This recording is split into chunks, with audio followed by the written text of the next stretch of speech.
अस्सलाम वालेकुम नाज़रीन। प्रोग्राम इशूज़ नॉन इशू सां गॾु मां आहियां अवां जी मेज़बान सादिया अब्बासी। नाज़रीन, सिंध में औरतुनि जे हक़ जे आलमी ॾिहाड़े जे मौक़े ते हैदराबाद ऐं घोटकी में औरत आज़ादी मार्च कयो वियो आहे, जंहिंमें औरतुनि पंहिंजे हक़ जी ऐं आज़ादी लाइ एहतजाज कयो आहे। उन हवाले सां असां सां गुफ़्तगू लाइ स्टूडियो में मौजूदु आहिनि कल्याण न्यूज़ जा डायरेक्टर न्यूज़ ऐं तज्ज़िया निगार गुलाम मुस्तफ़ा सोलंगी साहब। अस्सलाम वालेकुम सोलंगी साहब। वालेकुम सलाम। जी सोलंगी साहब, असांखे इहो ॿुधाईंदा त औरतुनि जो आलमी ॾींहुं छो थो मल्हायो वञे? इन औरत आज़ादी मार्च बाबति अव्हांजी छा राय आहे? जी बिल्कुलु, तव्हां अॼु हिकिड़े अहम मौज़ू ते हिकिड़ी गुफ़्तगू कयो पिया त हिकिड़ो अहम मौज़ू इहो आहे त सिंध समेत सॼे मुल्क में तोड़े सॼी दुनिया में इहो जेको औरतुनि जो आलमी ॾींहुं मल्हाए थो, उहो 8 मार्च ते औरतुनि जो आलमी ॾींहुं मल्हाए थो वञे। उन औरतुनि जे इन आलमी जेको ॾींहुं मल्हाइण जो मक़सदु इहो आहे जेके औरतुनि खे पंहिंजा हक़ नथा मिलनि, उन्हनि खे पंहिंजा हक़ ॾिना वञनि। जीअं तव्हां ॾिठो त ॿारहड़ी जे इलाइक़नि में कारोकारी जी रस्म घणी आहे, औरतुनि खे शक जी निगाह सां ॾिसी करे बि उनखे क़त्लु कयो थो वञे। औरत खे हिकिड़ो इंसान बि तस्वुरु नथो कयो वञे और ॿारहड़ी में औरतुनि ते एतिरो तशदुद थिए थो। हीउ जेको आलमी ॾिहाड़ो जेको मल्हाए थो, उहो इन सेंस में मल्हायो वञे थो त जेके औरतूं मज़लूम आहिनि उन्हनि खे पंहिंजा हक़ मिलणु घुरिजनि। छाकाणि त अॼुकल्ह त मॉडर्न दौरु थी वियो आहे, शहर में जेके औरतूं रहनि थियूं उन्हनि खे पंहिंजी मुकमल आज़ादी बि आहे ऐं उन्हनि ते को तशदुद बि नथो कयो वञे। पर उन जे बावजूदि जेके हीअ औरत आज़ादी मार्च थियनि था, त मुंहिंजे ख़्याल में इहो औरत मार्च जेको थिए थो, उहो असुलु औरत मार्च जो मक़सदु उहो आहे त जेके ॿारहड़ी जूं औरतूं आहिनि या जेके मज़लूम औरतूं आहिनि, उहे सिंध जे कहिड़े बि इलाइक़े में रहंदी हुजनि, मुल्क जे कहिड़े बि इलाइक़े में रहंदी हुजनि या त दुनिया जे कंहिं बि इलाइक़े में रहंदी हुजनि, उन्हनि सां जॾहिं ज़ुल्म थिए थो, उन्हनि सां ज़्यादती थिए थी, उन्हनि औरतुनि ते तशदुद कयो वञे थो, इहा हिकिड़ी इंसानी नाते सां उन औरतुनि ते इहो तशदुद न कयो वञे। उहो तशदुद चाहे उहो जिस्मानी तशदुद हुजे या ज़हनी तशदुद हुजे।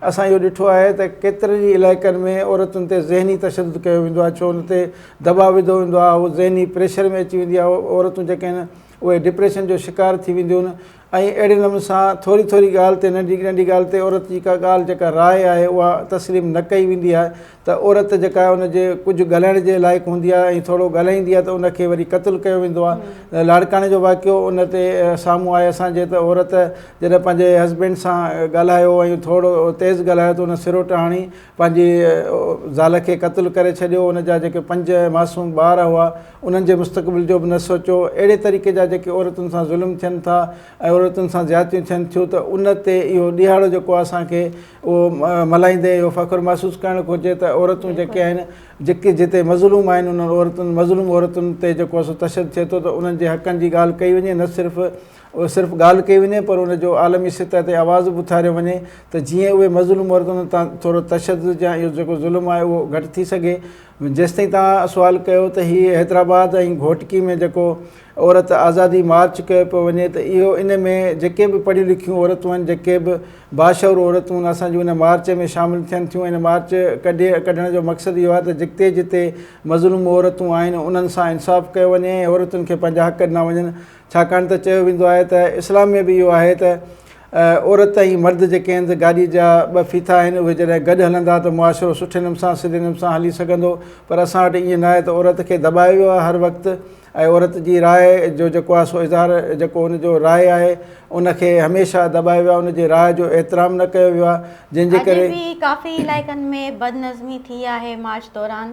इन हवाले सां छा चवंदो सर तव्हां? बिल्कुलु, उहा हिकिड़ो जुलूस आहे, उहो PTI जे औरतुनि जो हिकिड़ो जुलूस पंहिंजे उन हवाले सां तंज़ीमी हवाले सां निकितो आहे। पर इन अॼु जेको सो औरतुनि जो आलमी ॾींहुं हुयो, इन आलमी ॾींहं जे हवाले सां औरतुनि ते जेको तशदुद थियो आहे उन जी बि असां मज़मत कयूं था। त छाकाणि त हीउ जेको तशदुद थियो आहे औरतुनि ते, इहो तोड़े जो हुनजो सियासी हवाले सां थियो आहे। पुलिस हुननि ते तशदुद कयो आहे, उन ते सियासी धुरियुनि हुन जी मज़मत बि कई आहे। पर इहो जेको थियो, जेको उन ॾिहाड़ ते थियो आहे, त इहो औरतुनि जो आलमी ॾींहुं आहे। इन ॾींहं ते असां औरतुनि जे हक़नि जी ॻाल्हि कयूं था, पर जेको पंहिंजे हक़नि जे लाइ एहतिजाज लाइ ॿाहिरि निकिरे थो, त उन ते तशदुद कयो वञे थो। इहा बिल्कुलु नाइंसाफ़ी आहे ऐं औरतुनि खे पंहिंजा हक़ मिलणु घुरिजनि। असां इन सूरत में कंहिं बि तरह सां उन जा मुखालिफ़ न आहियूं त औरतुनि खे पंहिंजा हक़ न मिलणु घुरिजनि। औरतुनि खे पंहिंजा हक़ मिलणु घुरिजनि, पर हिकिड़ो जीअं असां मुआशिरे में रहूं था, असांजे जहिड़े इलाइक़नि में रहूं था, त उते हिकिड़ो उन जी लिमिट हूंदी आहे जेका औरतुनि खे पंहिंजा हक़ ॾियण जी। जीअं ॾिठो तव्हां त हीअ सॼी सूरत हाल में जेको मुज़ाहिरा कनि पियूं, नारायणनि पियूं या घोटकी में या हैदराबाद में, त इन जो मक़सदु सिर्फ़ु इहो हो त जिते जिते औरतूं मज़लूम आहिनि उन्हनि खे पंहिंजा हक़ ॾिना वञनि। ऐं असां वटि पहिरीं खां वठी इहो आहे त जेकॾहिं ॾिसो त घर जो जेकॾहिं सरबराह मुक़ररु थिए थो त उहो बि मर्द आहे।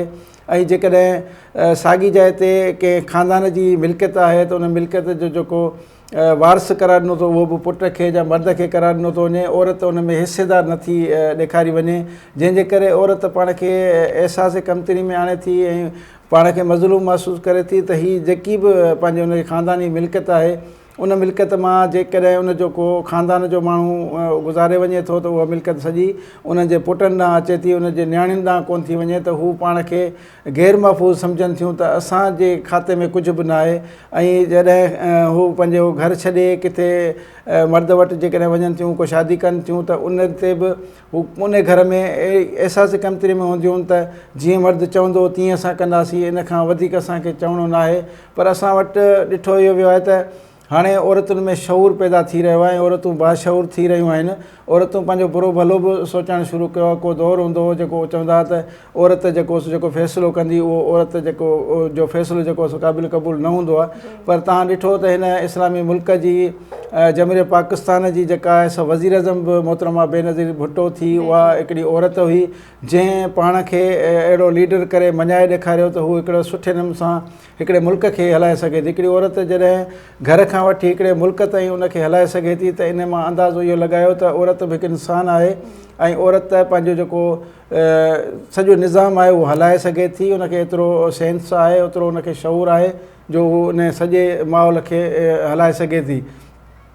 उन करे असांजे इन सॼे जेको औरत मार्च आहे असां डिस्कस उन ते कयूं पिया त हीअ जेको घोटकी जे इलाइक़े में मिसाल तौरु हीअ हैदराबाद में जेको औरत मार्च कयो थो वञे, इन जी हिते अॻई औरतूं बाशऊर आहिनि। पर जेके हीअ असांजा ॿाहिराड़ी जा इलाइक़ा आहिनि जिते औरतूं मज़लूम आहिनि, जिते औरतुनि जा हक़ फबाए वञनि था, जिते औरतुनि सां ज़ुल्म कयो वञे थो, उहे इलाइक़ा असांजा क़बाइली इलाइक़ा आहिनि जिते औरतूं सरदारनि जे कोटनि में क़ैद आहिनि, जेके हारपे जे जेके हारी आहिनि उहे उन में क़ैद आहिनि, जेके उन्हनि खां व्याज ते पैसा खणी पंहिंजो गुज़र सफ़र कनि था ऐं सॼो साल उन्हनि ते कमाइनि बि था। उनजे बावजूदि जॾहिं उनजी बटाई थिए थी, जॾहिं उनजी फ़सुल जी विरासत थिए थी त अञा उन्हनि ते कर्ज़ु कढियो वेठा आहिनि। उतां इन्हनि इलाइक़नि में शऊर पैदा करण जी ज़रूरत आहे। तव्हां ॾिसो जेके क़बाइली इलाइक़ा आहिनि, शिकारपुर वारो इलाइक़ो हुजे, घोटकी वारो इलाइक़ो हुजे, उबाड़ो वारो इलाइक़ो हुजे, या मक़सदु अहिड़ा के जेके क़बाइली इलाइक़ा आहिनि जिते औरतूं हक़ीक़ी मज़लूम आहिनि ऐं उन्हनि औरतुनि खे हिकिड़ी बिड़क बि जेका पंहिंजी ॿाहिरि कढण जी इजाज़त न हूंदी आहे, हर फ़ैसिलो जेको आहे उहो मर्द जो हले थो।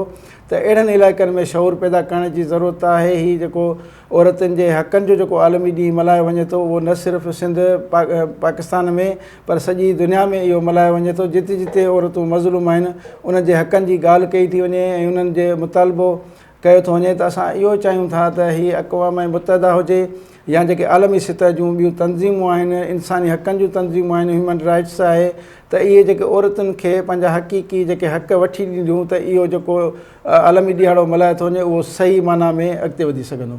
महिरबानी सोलंकी साहिबु तव्हांजी, तव्हां पंहिंजो टाइम ॾिनो। नाज़रीन, तव्हां असांजे तज़िया निगार जूं ॻाल्हियूं ॿुधियूं। संदन चवणु हो त औरतुनि खे बिल्कुलु आज़ादी मिलणु घुरिजे ऐं औरत बि हिकु इंसानु आहे। संदन ख़्वाहिशूं ऐं अहसास साॻिया ई आहिनि। उन करे मर्द तोड़े औरत हिकु जेतिरी अहमियत जा हामिल आहिनि। औरतुनि खे हिकु इंसान तौरु ट्रीट कयो वञे जंहिंसां खेनि अहसास कमतरी जो अहसासु न थिए। उन सां ई पंहिंजी मेज़बान सादिया अब्बासी खे इजाज़त ॾींदा। वरी मिलंदासीं के ॿिए इशू सां गॾु। तेसिताईं अल्लाह हाफ़िज़।